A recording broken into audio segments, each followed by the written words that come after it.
Eric Emmanuel Schmitt a porté ce projet depuis des années. Il ne savait pas du tout quel comédien allait interpréter ce texte. Il pensait bien que c'était un monologue, c'est sûr, puisque c'est une nouvelle et qu'il y a comme un narrateur personnel qui est Stéphane Zweig lui-même.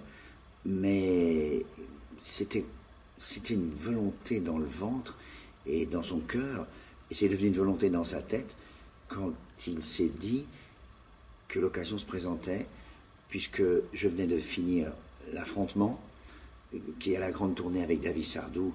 On va commencer en janvier jusqu'en mai. Énorme tournée.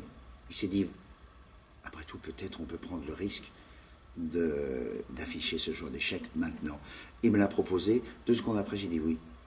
J'étais complètement fou de dire oui, parce que j'avais rien lu, pas parce que je pouvais douter de ce que ferait Schmitt, mais que je pouvais douter de ce que moi j'y ferais.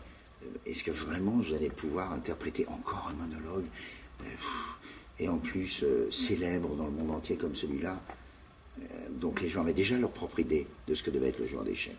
Et quand Steve Suissa a commencé à me parler, quand il avait lu l'adaptation de Schmitt, j'ai compris qu'il y avait un miroir et que je pourrais non seulement interpréter donc plusieurs rôles, ce qui est toujours merveilleux pour un comédien, et techniquement très difficile, mais c'est quelque chose qui est toujours tenu, mais qui avait une vraie folie, que pendant 20 minutes de pièce, je pourrais devenir fou sur scène.